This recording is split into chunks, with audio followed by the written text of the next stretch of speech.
సుమన్ టీవీలో మీ business promotions కోసం ఈ కింది నెంబర్ను సంప్రదించగలరు.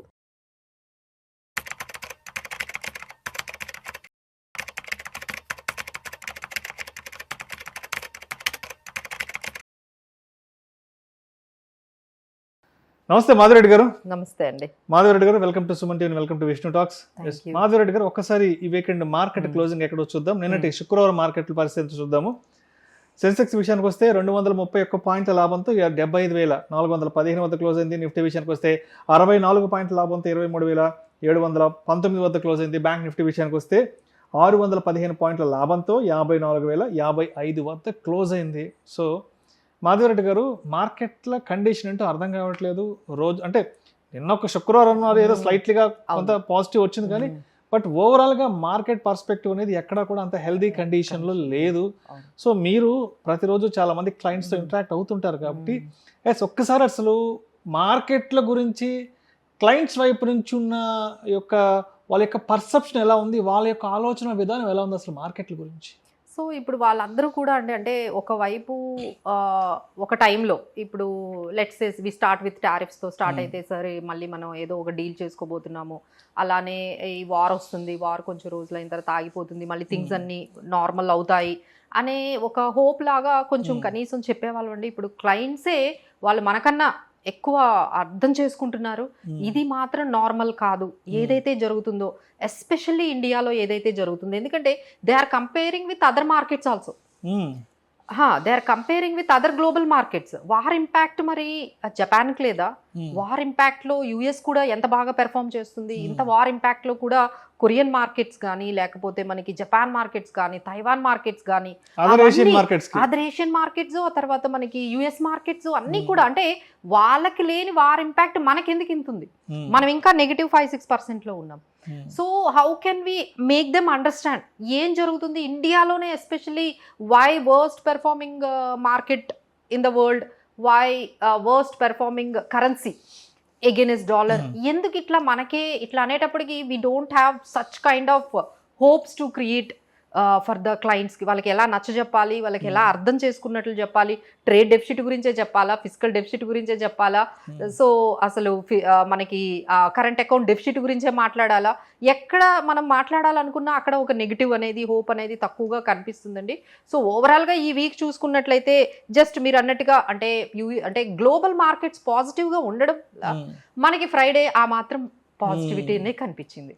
గ్లోబల్ మార్కెట్స్ అన్నీ అంటే ఎస్పెషల్లీ యుఎస్ మార్కెట్లో ఎన్విడియా మంచి రిజల్ట్స్ రావడంతో అక్కడ మార్కెట్స్ బాగా పాజిటివ్ అయ్యాయి. అలానే కొంచెం ఈ యుఎస్ ఇరాన్ వార్ టెన్షన్స్ కొంచెం పాజ్ తీసుకున్నట్టుగా కనిపించగానే మార్కెట్స్ అన్ని కొంచెం గ్లోబల్ మార్కెట్స్ పాజిటివ్ అవ్వగానే ఆ పాజిటివ్ ఇంపాక్ట్ మనకి ఆ మాత్రం ఫైనల్గా ఫ్రైడే రోజు అంటే ఈ మొత్తం వీకెండ్ మనం చూసుకున్నట్లయితే మార్జినల్ గెయిన్స్ అండి. నిఫ్టీకి 0.32%, అలానే బ్యాంక్ నిఫ్టీ 0.64%, మిడ్ క్యాప్ 1.4%, అలానే ఈసారి టాప్ గెయినర్ ఐటీ ఇండెక్స్ బాగా పెరిగింది, టాప్ లూజర్ అయితే ఎఫ్ఎంసీజీ. సో ఈ విధంగా మార్కెట్స్లో ఈ వీక్ అంతా కూడా చాలా వాల్టిలిటీలో మొత్తం అంతా మనకి జరిగింది. సో ఇది కాకుండా మనకి లేటెస్ట్ న్యూస్ మనం చూసుకున్నట్లయితే మళ్ళీ పెట్రోల్ ధర మూడోసారి పెంచారు.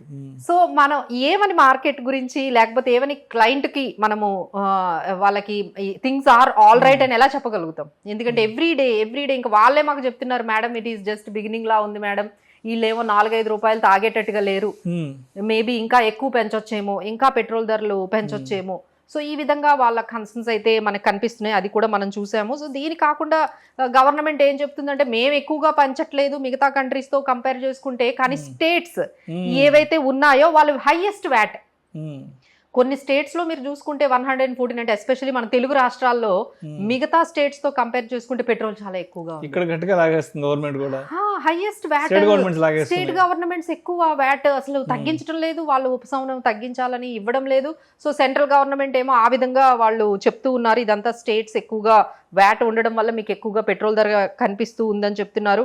ఒకవైపు రూపీ హ్యాస్ టచ్ లోయెస్ట్ అని మళ్ళీ 97, ఆల్మోస్ట్ 97 వరకు వెళ్ళిందండి. So that is very worsening situation. అంటే మరి అలా వదిలేస్తారా అంటే ఈ మే 26th రోజు ఈ స్వాప్ అంటే మనం దాన్ని ఏమంటామంటే టెక్నికల్గా చెప్పాలంటే డాలర్ అంటే వర్సెస్ రూపీ స్వాప్ అనేది ఒక కండిషన్ తీసుకుంటాము, దానివల్ల ఈ రూపీని మేము కొంచెం కంట్రోల్ చేస్తామనగానే మళ్ళీ అది 95కి తీసుకొచ్చింది. సో ఎంత గవర్నమెంట్ ఆర్బీఐ $2 బిలియన్ డాలర్స్ని మార్కెట్లో అమ్మేశారు, సో దట్ ఆ డాలర్ డిమాండ్ తగ్గిద్దామని. సో డాలర్ సప్లై అనేది ఎక్కువగా ఉంటే మనకు కొంచెం రూపీ అనేది బాగుంటుందని.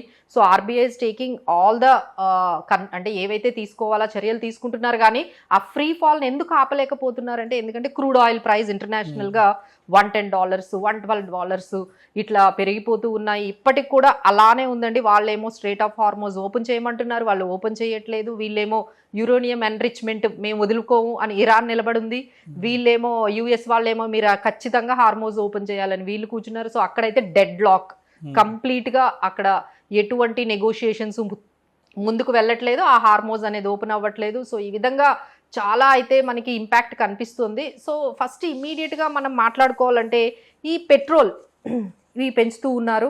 సో మేబీ ఇంకా పెంచొచ్చు మేబీ ఫ్యూచర్లో, ఎందుకంటే airlines are making it more brunt అండి. ఎందుకంటే వాళ్ళకి కూడా చాలా అంటే ఇమీడియట్ ఇంపాక్ట్ మనం ఎక్కడైనా చూడాలి ఈ క్రూడ్ ఆయిల్ పెరుగుతుంది అంటే ఎయిర్లైన్స్ వాళ్ళకి టర్బన్ ఆయిల్ అనేది చాలా కాస్ట్లీ అయిపోయింది. సో ఇమీడియట్ ఇంపాక్ట్ ఇప్పుడు మీరు ఎక్కడికి వెళ్ళాలని it will be become costly. ఆ తర్వాత మీకు ఏవైతే ఎసెన్షియల్ కమోడిటీస్ అంటే లైక్ వెజిటబుల్స్ కానీ ఫ్రూట్స్ కానీ ఇమ్మీడియట్గా మీరు నెక్స్ట్ వీక్లోనే కొంచెం హైక్ చూసే అవకాశాలు కనిపిస్తున్నాయి. అలానే ఫెర్టిలైజర్స్ కూడా మీకు పెరుగుతూ ఉంటాయి.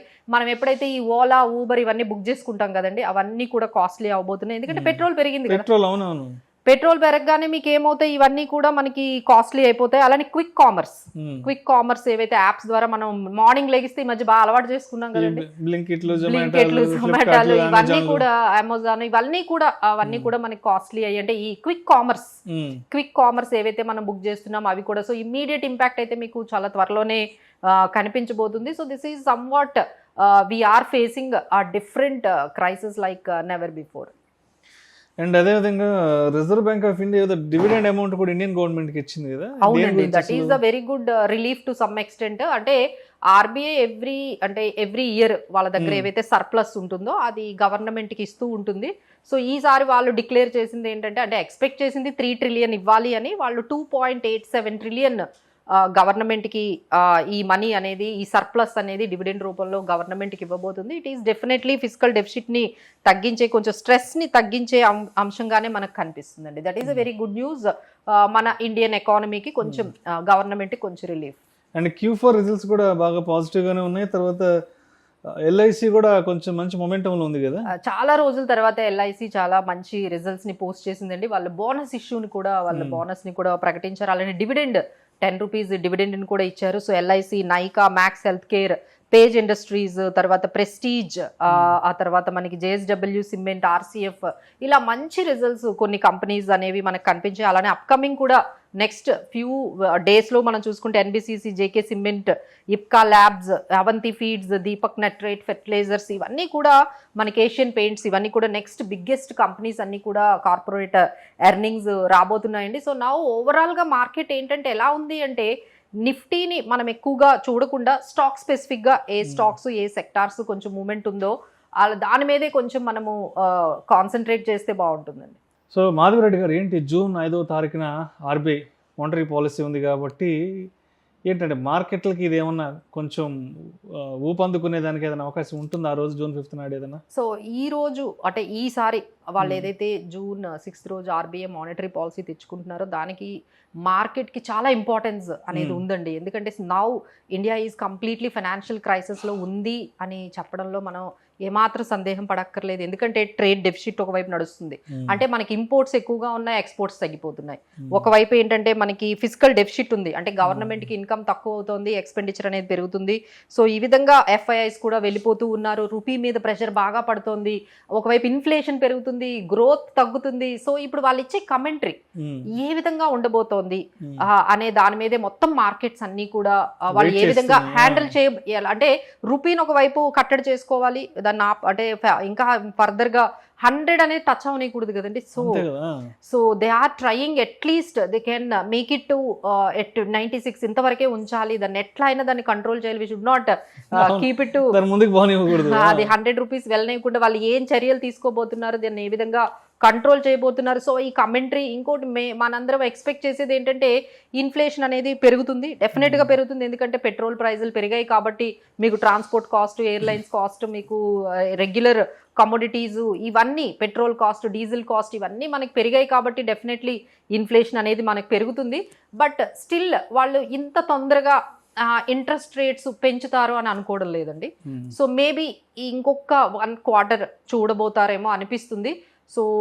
So they might keep the rates unchanged, ఇలానే కొంచెం మెయింటైన్ చేయొచ్చు. ఎందుకంటే ఆల్ ఓవర్ గ్లోబ్లోనే మనకి గ్లోబల్లో చూసుకుంటే బాండ్ డీల్స్ విపరీతంగా పెరిగాయి. మీకు యూఎస్లో కూడా 5% అబోవ్ ఉంది, ఇండియాలో 7 అంటే ఎప్పుడు అంటే 20 ఇయర్స్లో ఎప్పుడు ఈ విధంగా బాండ్ డీల్స్ అనేవి పెరగలేదు. దానికి కారణం ఇన్ఫ్లేషన్ పెరుగుతూ ఉంది, బాండ్ డీల్స్ పెరుగుతూ ఉన్నాయి. సో ఈ విధంగా మార్కెట్స్ ఉన్నాయి కాబట్టి సో డెఫినెట్లీ ఏదైతే కమెంటరీ ఉంటుందో అది ఆ June 6th రోజు అది ఖచ్చితంగా మార్కెట్ మీద ఇంపాక్ట్ అనేది ఉంటుందండి. సో ఎవ్రీవన్ హ్యాస్ టు, అంటే ఎవరైతే ఇన్వెస్టర్స్ ఉన్నారో వాళ్ళందరూ కూడా ఈ ఆర్బీఐ కమెంటరీని అయితే చాలా క్లోజ్గా అబ్జర్వ్ చేస్తే బాగుంటుంది. That is our expectation. అంటే ఇన్ఫ్లేషన్కి డెఫినెట్లీ పెరిగింది కానీ బట్ ఇమీడియట్గా అయితే ఇంట్రెస్ట్ పెంచకపోవచ్చని, దట్ ఈస్ ఎందుకంటే ఇప్పుడే మార్కెట్స్ నెగిటివ్గా ఉన్నాయి.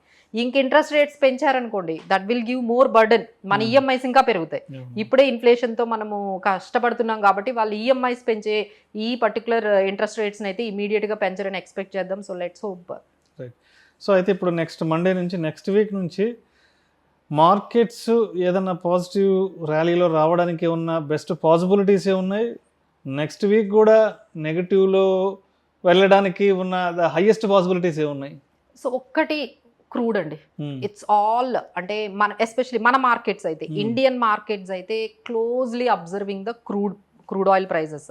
కొంతమంది ఏమంటున్నారంటే ఈ విధంగా కానీ ఇంకొన్ని ఇయర్స్ అంటే ఇంకొన్ని డేస్ కానీ వీక్స్ కానీ కంటిన్యూ అయితే $120 మళ్ళీ క్రూడ్ ఆయిల్ ప్రైజెస్ కానీ పెరిగిందంటే డెఫినెట్లీ నెగిటివ్ కదండి. So for Indian market so let's hope ఏదో ఒకటి ఈ యుఎస్ ఇరాన్ మధ్య కొంచెం పీస్ టాక్స్ సక్సెస్ఫుల్ అయ్యి కొంచెం ఆ స్ట్రేట్ ఆఫ్ హార్మోస్ కానీ కొంచెం ఓపెన్ అయితే కానీ మనకు కొంచెం రిలీఫ్ అయితే కనిపించదు. సో అదే విధంగా నెక్స్ట్ వీక్ కూడా మళ్ళీ ఈ పీస్ టాక్స్ పాజ్ అనేది కంటిన్యూ అవుతుందా, లేదు అంటే వాళ్ళు యుఎస్ అగైన్ ఫ్రెష్ మళ్ళీ వాళ్ళ మీద అటాక్ అనేది ఏదైనా స్టార్ట్ చేసిందనే న్యూస్ వచ్చింది అనుకోండి, again markets might go negative. So it's all about the crude oil prices at least ఒక 104, 102 ఇలా $100 వరకు ఉంటే markets might see in the range bound of 23,200, 24,000 ఈ రేంజ్లో మార్కెట్స్ అనేవి మేబీ ఉండొచ్చు. లేదు ఇక మళ్ళీ ఇంకొక రౌండ్ ఆఫ్ వార్ మీద ఇంకొంచెం ఇంటెన్సిఫై అయ్యిందంటే దట్ మైట్ గో బియాండ్ ఏదో ఒకటి మనకి బియాండ్ 23,000 బిలో కూడా వెళ్ళే అవకాశాలు ఉంటాయి. సో అండ్ నెక్స్ట్ ఏంటంటే సెంచరీ టువర్డ్స్ మన రూపీ ఏ విధంగా ఈ ఫ్రీ ఫాల్ ని గవర్నమెంట్ అనేది ఇప్పుడు స్వాప్ అంటే ఐఎన్ఆర్ స్వాప్స్ అనేవి జరుగుతూ ఉన్నాయి, డాలర్ స్వాప్ అనే పర్టికులర్ టూల్ ని యూజ్ చేస్తామంటున్నారు. అది ఏ విధంగా మన రూపీని కానీ మళ్ళీ 94 రూపీస్కి తీసుకురాగలిగిందంటే RBI that might going to be very positive. So it's all depending upon మన క్రూడ్ ఆయిల్ ప్రైస్ $100, $102 ఉండడము, లేకపోతే మన రూపీ అట్లీస్ట్ 94 రూపీస్ కానీ ఉన్నట్లయితే. ఎందుకంటే పెద్ద కార్పొరేట్ రిజల్ట్స్ అన్ని వస్తున్నాయండి నెక్స్ట్ వీక్. ఏషియన్ పెయింట్స్ కానీ ఇలాంటి పెద్ద కంపెనీస్ వస్తున్నాయి. సో ఏమైనా అవి పాజిటివ్గా వచ్చిందంటే we might see in between 24,000, 23,500 ఈ రేంజ్లో మార్కెట్స్ కొంచెం మనకు కనిపిస్తూ ఉన్నాయి. So it's all depends upon crude and INR. Right. Thank you so much Madhureddy గారు. ఈ వారం అంతా మార్కెట్లో ఏం జరిగింది, వచ్చే వారం మార్కెట్లు ఏ విధంగా ఉండే అవకాశం ఉంది అనే దాని గురించి చక్కగా తెలియజేసి థ్యాంక్ యూ సో మచ్ అండి. Thank you.